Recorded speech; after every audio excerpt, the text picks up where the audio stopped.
আব্দুল্লাহ ডেকে বলে, ইয়া রাসূলুল্লাহ, ইয়া হাবিবাল্লাহ, ও নবীজি, আমি যখন আপনার দরবারে আসা যাওয়া করি গো, আমার পরিবারের লোকেরা আমাকে বলেছে আপনার দরবারে না আসা যাওয়া করার জন্য। আমার চাচারা বলেছে যদি আপনার দরবারে আসা যাওয়া করি আমাকে সয় সম্পত্তি দিবে না, বঞ্চিত করবে। ওগো নবীজি, আমি জানাই দিয়েছি, ও আমার চাচা, ও আমার বাবা, শুনে রাখো, আপনার সম্পত্তি কেন, দরকার হলে পৃথিবী ছেড়ে চলে যাব, কিন্তু আল্লাহর নবীর দরবার একটা মুহূর্তের জন্য ছাড়তে পারবো না। ইয়া রাসূলুল্লাহ, ইয়া হাবিবাল্লাহ, আমার চাচারা আমার পরনের থেকে সকল কাপড় খুলে রেখে দিয়েছে। আসার সময় আমার বাবা আমাকে বলল, এই কাপড়গুলো তো আমাদের, এই কাপড়গুলো দিয়ে যাও। কাপড় নিয়ে যেতে পারবে না। তারা হয়তো ভেবেছে কাপড় খুলে ফেললে লজ্জায় আমি আপনার দরবারে আসবো না। ওগো নবীজি, আমি সর্বহারা হতে পারি, আমি বস্ত্র হারা হতে পারি, ইজ্জত সম্মান হারা হতে পারি, কিন্তু একটা মুহূর্তের জন্য আমি আব্দুল্লাহ ঈমান হারা হতে পারবো না। ইয়া রাসূলুল্লাহ, ইয়া হাবিবাল্লাহ, আমি উলঙ্গ অবস্থায় ঘর থেকে বের হয়ে চলে আসলাম। আমার আম্মাকে বললাম, ও আমার আম্মা, ছোট্ট এমন একটা কাপড় দাও যে কাপড়টা পরে আমি আমার নবীর দরবারে যেতে পারবো। এমন একটা কাপড় আমাকে দিল। নবী গো, এই কাপড় যদি গায়ে দেই লজ্জাস্থান ঢাকতে পারি না, লজ্জাস্থান ঢাকলে শরীর ঢাকতে পারি না। ও নবীজি, আপনার দরবারে দাঁড়িয়ে আছি, কখন আপনি বের হবেন আর আপনার চেহারাটা দেখব। আপনার নুরানি চেহারা দেখলে আমি আব্দুল্লাহর জীবনে আর কোনো দুঃখ থাকবে না। এই করুণ কাহিনী শুনে বিশ্বনবী চোখের পানি সামলায় রাখতে পারলেন না। বিশ্বনবী বলে, আব্দুল্লাহ, আয় আমার ঘরে, আয়, আয় আমার হুজুরা শরীফে আয়। আব্দুল্লাহকে ঘরের মধ্যে নিয়ে আল্লাহর নবীর ব্যবহারকৃত দুইটা জুব্বা মুবারক আব্দুল্লাহকে দান করে দিয়েছে। আব্দুল্লাহ ইবনে মুবারক রাহমাতুল্লাহি আলাইহির কাছে জিজ্ঞেস করলেন, হে আব্দুল্লাহ ইবনে মুবারক, ইসলামের পঞ্চম খলিফা ছিল আমিরে ইবনে মুআবিয়া রাদিয়াল্লাহু তাআলা আনহু। আবার ইসলামের পঞ্চম খলিফা আরেকজন ছিল উমর ইবনে আব্দুল আজিজ। দুজনের সম্মান কি এক? উমর ইবনে আব্দুল আজিজ ছিল তাবেঈ, আল্লাহর ওলি, আর আমিরে ইবনে মুআবিয়া তিনি ছিল সাহাবী, তিনি রাসূলকে দেখেছেন। দুজনের সম্মান কি এক হবে? আব্দুল্লাহ ইবনে মুবারক রাহমাতুল্লাহ আলাইহি বলেন যে না, শোনো, আদনা থেকে আদনা সাহাবী, সবচেয়ে ছোট সাহাবী, যুদ্ধের ময়দানে যাওয়ার জন্য যে ঘোড়াটা ব্যবহার করতেন, ওই ঘোড়া যখন দৌড় দিত যুদ্ধের ময়দানের দিকে, আর ওই ঘোড়ার পায়ের মধ্যে যে ধুলাবালিগুলো লাগতো, ওই ধুলাবালির একটা কণা যদি এক পাল্লায় রাখা হয়, আর উমর ইবনে আব্দুল আজিজের মতো কোটি কোটি আল্লাহর ওলি যদি আরেক পাল্লায় রাখা হয়, তাহলে একজন আদনা সাহাবীর দৌড়ের ঘোড়ার একটা বালির কণার সম্মান এবং ওজন বেশি হবে। এক আল্লাহর ওলি মুরাকাবায় বসছে, ধ্যানে মগ্ন হয়েছে। সে দেখতে চাইল তার সম্মান ইজ্জত কতদূর পর্যন্ত পৌঁছায়। তো আল্লাহর ওলি যখন ধ্যানে মগ্ন হলো, চোখ বন্ধ করলো, হঠাৎ করে তাকায়া দেখে তার চোখের সামনে দুইটা কালো পা দেখা। এবার গায়বী থেকে আওয়াজ এসে বলছে, হে আল্লাহর ওলি, তোমার চোখের সামনে যে দুইটা পা তুলে ধরা হলো, এই দুইটা পা আল্লাহর কুদরতি পা নয়। কারণ আল্লাহর কুদরতি পা এরকম কালো নয়, আবার রেললাইনের মতো ফাড়া। হ্যাঁ আল্লাহর ওলি, এই দুইটা পা হলো একজন সাহাবী, সাহাবীদের মধ্যে সবচেয়ে বড় সম্মানী সাহাবী হলো আবু বকর সিদ্দিক, আর সবচেয়ে ছোট সাহাবী হলো ওয়াহশী রাদিয়াল্লাহু তাআলা আনহু। ওয়াহশী কৃতদাস গোলাম, যার বাড়ি হলো আফ্রিকা। তার দুইটা কালো পা তোমার সামনে তুলে ধরে তোমাকে প্রমাণ করে দেওয়া হলো, তোমার জীবনে যত মুজাহাদা মুশাহাদা মুরাকাবা করো না কেন, একজন আদনা থেকে আদনা সাহাবীর পা যেখানে গিয়ে পৌঁছাইছে, তুমি আল্লাহর ওলি ওই পর্যন্ত এখনো পৌঁছতে পারো না। তাহলে বোঝা গেল সাহাবীদের সম্মান। আর একটু জোরে গান। আল্লাহর নবী বিশ্ব নবী রহমাতুল লিল আলামিন বলেন, কাল কিয়ামতের কঠিন ময়দানে আল্লাহ রাব্বুল আলামিন সমস্ত নবীদেরকে ডেকে ডেকে বলবেন, নবীরা আপনাদের কোনো হিসাব নাই, কোনো নিকাশ নাই, জান্নাতে চলে যান। সমস্ত নবীরা সারিবদ্ধ হয়ে জান্নাতের দিকে যখন রওনা হবেন, জান্নাতের গেটের কাছে যাওয়ার পরে জান্নাতের দরজার মধ্যে যখন ডাক দিবেন জান্নাতের গেট খোলার জন্য, জান্নাতের ভিতর থেকে জান্নাতের প্রহরীরা বলবে, কে আপনি? আমি আদম। দাঁড়ানোর সময় হয় নাই। আপনি কে? আমি নূহ নবী। দাঁড়ানোর সময় হয় নাই। আপনি কে? আমি মূসা নবী। দাঁড়ানোর সময় হয় নাই। আপনি কে? আমি ইব্রাহিম নবী। দাঁড়ানোর সময় হয় নাই। আপনি কে? আমি ঈসা নবী। দাঁড়ানোর সময় হয় নাই। আদম থেকে নিয়ে ঈসা পর্যন্ত জান্নাতের দরজার কাছে এলাম, এখনো সময় হয় নাই। সময় আর কোন দিন হবে? জান্নাতের প্রহরীরা বলে, জান্নাতের বাহিরে তো গেট তালা দেওয়া, জান্নাতের গেট তালা দেওয়া, ওই তালা খুলতে গেলে চাবির প্রয়োজন আছে, আর চাবি তো আমাদের কাছে নাই। চাবি কার কাছে? চাবি হলো বিশ্ব নবী মুহাম্মদুর রাসূলুল্লাহ সাল্লাল্লাহু আলাইহি ওয়াসাল্লামের কাছে। সমস্ত নবীরা বলবে, বিশ্ব নবী তো এখনো আসে নাই। জান্নাতের প্রহরীরা বলবে, বিশ্ব নবী কোথায়? বিশ্ব নবী এখনো হাসরের ময়দানে উম্মতি উম্মতি বলে কাঁদতেছে। আরে উম্মতের চূড়ান্ত ফয়সালা না হওয়া পর্যন্ত আমার আপনার নবী জান্নাতের দিকে একটা কদমও বাড়াবে না।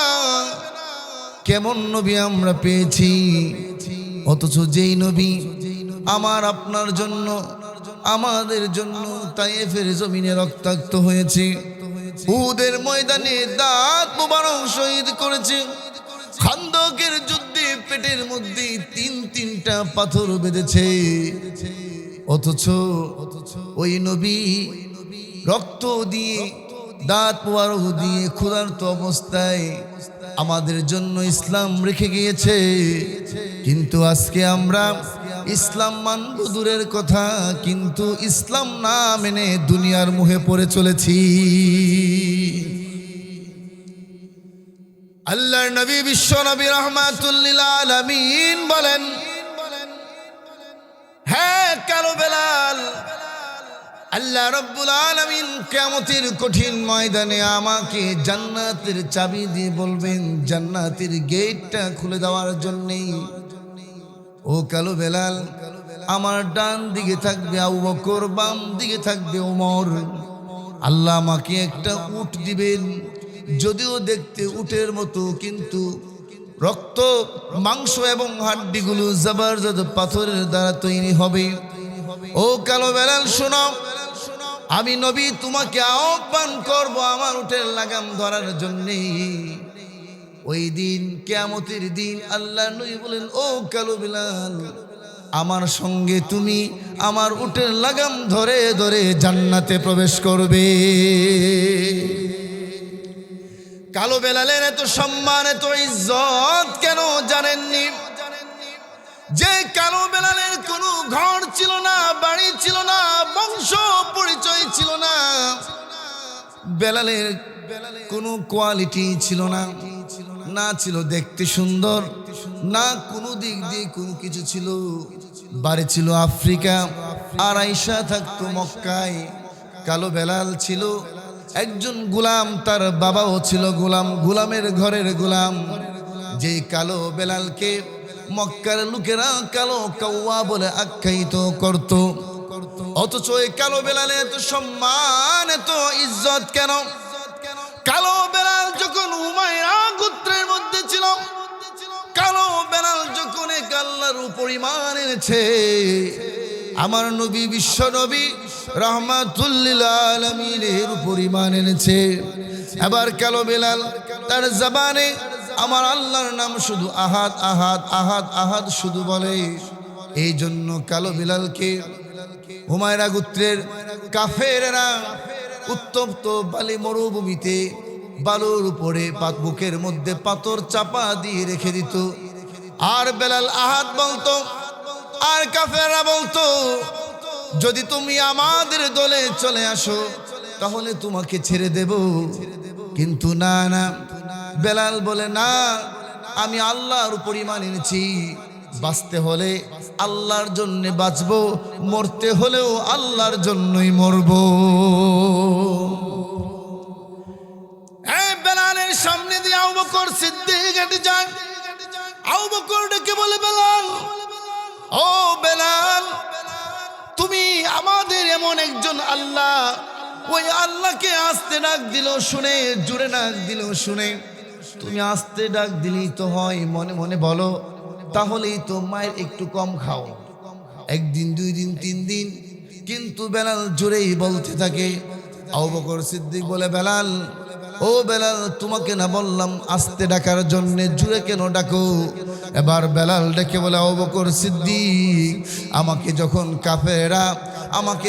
কাফেরেরা শাস্তি দেয়, যখন আমার বুকের মধ্যে পাথর দেয়, তখন আমি যখন আল্লাহর নাম উচ্চারণ করি, তখন আমি আমার আল্লাহর নূর আমার সামনে দেখতে পাই। এই বেলাল বিশ্ব নবীকে কত মহব্বত করতেন, কত ভালোবাসতেন। বেলাল ছিল বিশ্ব নবীর মুয়াজ্জিন, বেলাল ছিল মদিনার মুয়াজ্জিন। বেলাল যখন আজান দিত সূর্য উদিত হইত, আর বেলাল যেদিন আজান না দিত সূর্য পূর্ব দিগন্তে উদিত হতো না। একদিন বেলাল আজান দেয় নাই, জিব্রাইল এসে বলে, ইয়া রাসূলুল্লাহ, ইয়া হাবিবাল্লাহ, ওগো নবীজি, আজকে কি দুনিয়ার জমিনে আজান হয় নাই? আল্লাহর নবী বলে, আজকে তো আগের দিনের চেয়ে সুন্দর আজান হয়েছে। জিব্রাইল বলে, ইয়া রাসূলুল্লাহ, কে আজান দিছে? বেলাল না আরেকজন? জিব্রাইল বলে, ইয়া রাসূলুল্লাহ, যতক্ষণ পর্যন্ত বেলাল আজান না দিবে ততক্ষণ পর্যন্ত আল্লাহর আরশে আজান পৌঁছায় না। ওই বেলাল আজান দিত মদিনায়।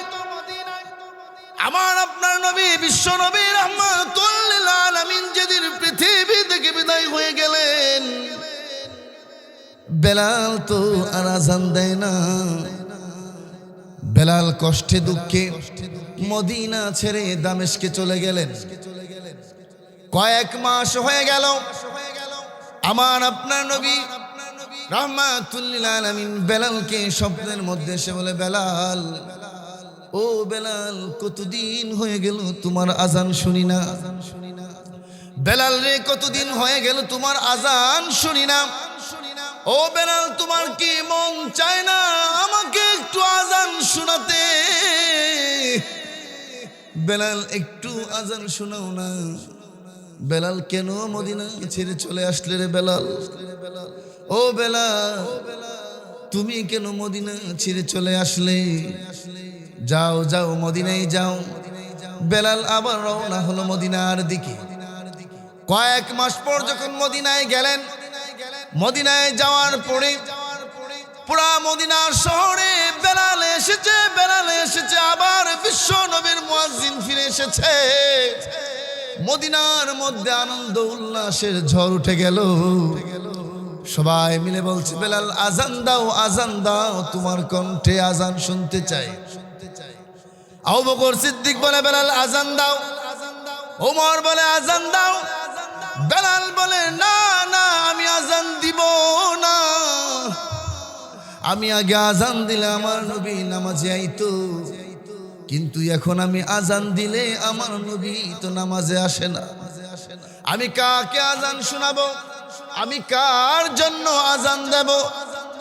আয় আবু বকর সিদ্দিক শোনো, আমি আজান দিতে পারবো না। আমি আজান দিলে তো আমার নবী আসে না, আমি আজান দিতে পারবো না।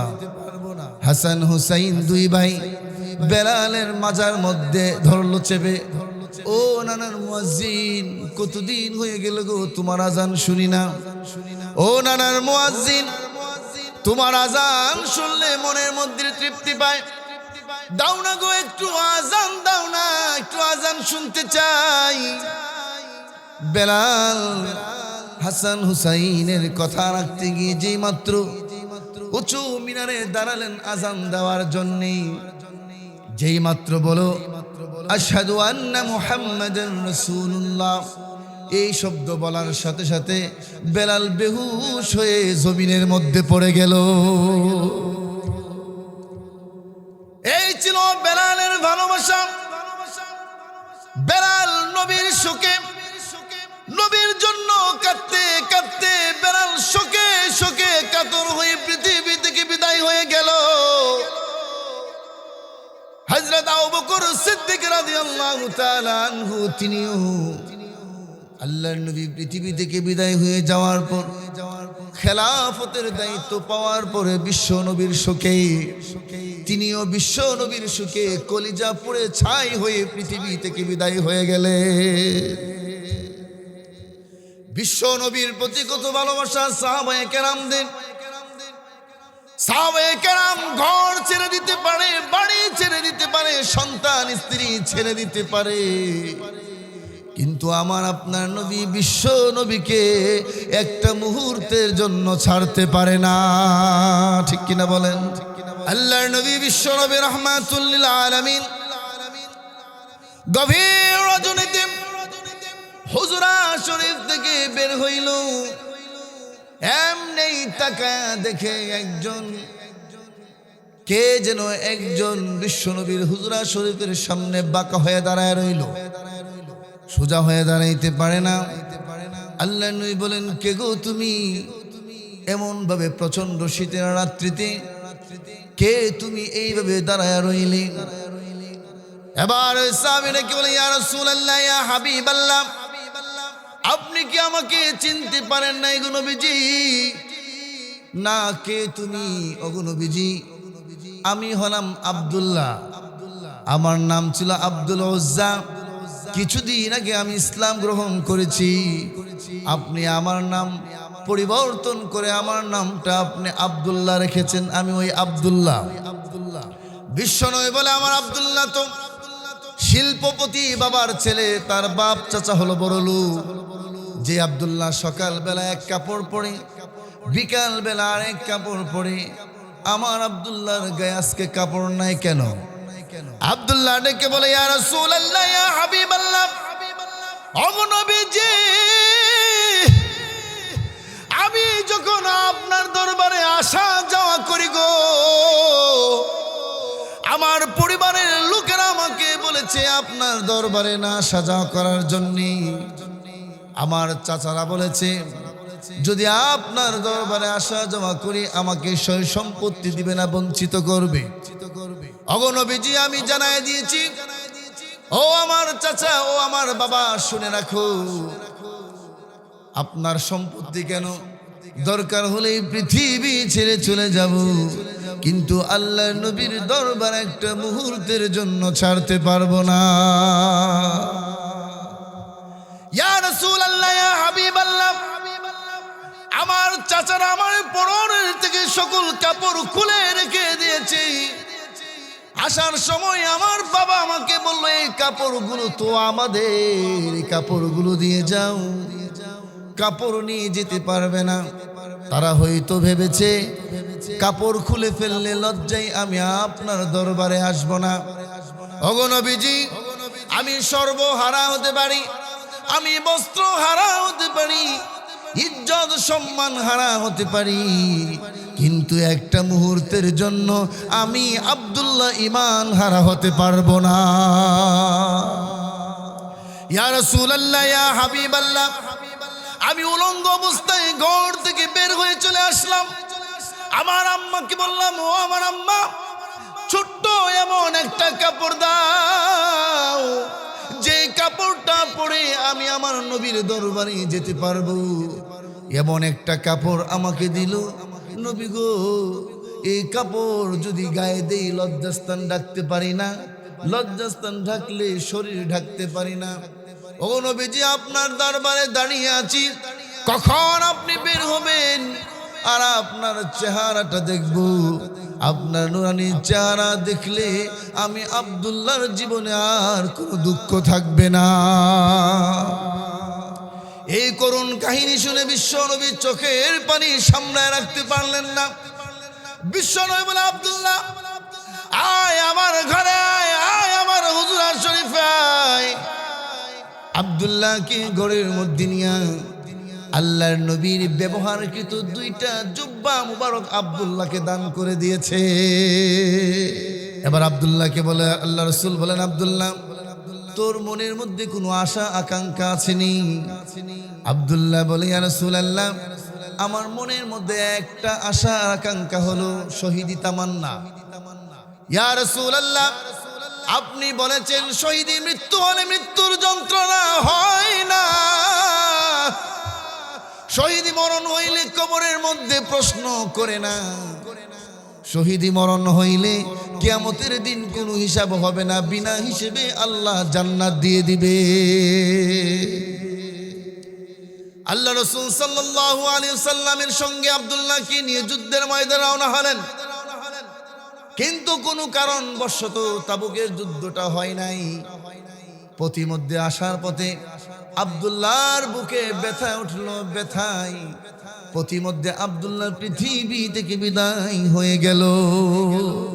আল্লাহ রাসূল সাহাবীদেরকে বলে, ও সাহাবীরা, আমার আব্দুল্লাহকে গোসল দাও, কাফন পরাও, আমি নবী তার জানাজা পড়াবো। আব্দুল্লাহকে গোসল করায়া কাফন পরায়া যখন আব্দুল্লাহকে কবরের কাছে নেওয়া হলো, আল্লাহ রাসূল বলেন, সাহাবীরে, কেউ কবরে নাইমো না, আমি কবরে নামবো। আল্লাহর নবী কবরের মধ্যে নামলেন। নেমে এবার বলছে, সাহাবীরে, দে দে আব্দুল্লাহর লাশটা আমার কুলে তুলে দে। আল্লাহর নবী এইভাবে আব্দুল্লাহর লাশটা কুলে নিল। কুলে নেওয়ার পরে এবার আসমানের দিকে উত্তোলন করে বলছে, আল্লাহ, আমি আব্দুল্লাহর প্রতি খুশি, তুমিও খুশি হয়ে যাও। আয় আল্লাহ, এবার আব্দুল্লাহর লাশটা আমার কুল থেকে তোমার কুলে স্থানান্তর করছি। এই দৃশ্য দেখে সাহাবীরা কবরের পাশে গইরায়া কান্না শুরু করলো। সাদ ইবনে আবি ওয়াক্কাস রাদিয়াল্লাহু তাআলা আনহু বলেন, আব্দুল্লাহ রে, এই লাশটা তোর না হয়ে যদি আমার হইতো, আমি কত ভাগ্যবান ছিলাম রে আব্দুল্লাহ। যেই জায়গায় নবী বলছে খুশি, আল্লাহ তুমিও খুশি হয়ে যাও। এই লাশটা তোর না হয়ে যদি আমার হইতো, আমার জীবন ধন্য হয়ে যাইতো। আর ওই মেয়ের বাবা বিশ্ব নবীর কাছে গিয়ে বলে, ইয়া রাসূলুল্লাহ, ইয়া হাবিবাল্লাহ, নবীজি, আপনি পাঠাইছিলেন সাদ সালামীকে। নবী, আমি বুঝতে পারি নাই, আমি আমার মেয়ের বিয়ের রাজিনামা সহ হাজির হয়ে গেলাম। আল্লাহর নবী বলেন, যেহেতু বাবাও রাজি, মেয়েও রাজি, তাহলে বিয়ে হয়ে যাক। বিয়ে করায় দিলেন। আল্লাহর নবী বলেন, ও সাদ সালামী, বিয়ে যে করবা, বড় লোক বাবার মেয়েকে বিয়ে করতেছো, মদিনার চৌধুরীর মেয়েকে বিয়ে করবা, তাহলে তোমার মোহর বেশি দিতে হবে। এবার সাদ সালামী বলে, ইয়া রাসূলুল্লাহ, ইয়া হাবিবাল্লাহ, কত মোহর দেব গো নবীজি? আল্লাহ রাসূল বলেন, 200 দিরহাম তোমার মোহর দিতে হবে। ইয়া রাসূলুল্লাহ, ইয়া হাবিবাল্লাহ, 1 দিরহাম পকেটের ভিতরে নাই, 200 দিরহাম দেব কিভাবে? আল্লাহর নবী বলেন, যাও যাও, আবু বকর সিদ্দিকের কাছে যাও, তারে গিয়ে বলবে 200 দিরহাম দেওয়ার জন্য। এরপরে যাও উসমানের কাছে গিয়ে বলবা 200 দিরহাম দেওয়ার জন্য। এরপরে যাইবা হযরত আলীর কাছে যাওয়ার পরে আলীকে বলবা 200 দিরহাম দেওয়ার জন্য। এবার তোমার অনেকগুলো দিরহাম হয়ে গেল, 200 দিরহাম নিযুক্ত করে বিয়ে হয়ে গেল। আর বাকিগুলো দিরহাম দিয়ে তুমি বাজারে গিয়ে কিছু কেনাকাটা করবা, চৌধুরীর মেয়েকে বিয়ে করবা, ভালো কিছু জিনিসপত্র কিনতে হবে। সাদ সালামি রাদিয়াল্লাহু তাআলা আনহু গেলেন বাজারে মার্কেট করার জন্য। এমনি কে যেন একজন ঘোষণা দিয়ে যাইতেছে, আশিকে রাসূল আসোনি, এখনই যুদ্ধ শুরু হয়ে যাবে, কাফেরদের সঙ্গে বিশ্ব নবীর যুদ্ধ শুরু হয়ে যাবে। যদি কেউ আশিকে রাসূল থেকে থাকো তাহলে এখনই বের হয়ে যাও যুদ্ধের ময়দানে। এবার সাদে সালামি রাদিয়াল্লাহু তাআলা আনহু যেই দিরহামগুলো ছিল বিয়ের কেনাকাটা করার জন্য, ওই দিরহাম থেকে কিছু দিরহাম দিয়ে একটা তলোয়ার কিনলেন, আর কিছু দিরহাম দিয়ে কাফনের কাপড় কিনলেন, আর বাকি দিরহাম দিয়ে একটা ঘোড়া ক্রয় করলেন। মাথা থেকে পা পর্যন্ত সাদে সালামি সাদা কাফনের কাপড় দিয়ে মাথা থেকে পা পর্যন্ত ঢেকে পড়লেন। এবার ঘোড়ার মধ্যে উঠে হাতের মধ্যে তলোয়ার নিয়ে রওনা হলেন যুদ্ধের ময়দানের দিকে। যেই মাত্র যুদ্ধের ময়দানের দিকে রওনা হলেন, যুদ্ধের ময়দানে যখন কাফেরদের উপর আক্রমণ করে, আল্লাহর নবী বিশ্ব নবী রাহমাতুল লিল আলামিন সাহাবীদেরকে বলে, ও সাহাবীরা, কে সে চিনতে পারি না কেন? যদি আমাদের পক্ষের হইতো তাহলে তো মাথা থেকে পা পর্যন্ত ঢাকার কথা না, আর যদি ফেরেশতা হইতো তাইলেও তো আমি চিনতাম মুখ ঢাকার কথা না। আবার আমাদের পক্ষ থেকে কাফেরদের উপর আক্রমণ করেন। যে মাত্র কাফেরদের উপর আক্রমণ করার জন্য সাদে সালামি কাফনের কাপড়ের ভিতর থেকে তলোয়ারটা বের করলেন আক্রমণ করার জন্য। আল্লাহর নবী বলতেছে, সাহাবীরে, এই হাতটা তো আমার সাদে সালামির হাতের মতো লাগে। কাফেরদের আক্রমণে সাদে সালামি রক্তাক্ত হয়ে ঘোড়া থেকে জমিনে পড়ে গেল। সাদে সালামিকে ধরে ধরে আল্লাহর নবী বিশ্ব নবী রাহমাতুল লিল আলামিনের কাছে আনা হলো। আল্লাহর নবী বিশ্ব নবী রাহমাতুল লিল আলামিনের উরাত মুবারকের মধ্যে সাদে সালামির মাথা রাখা হলো।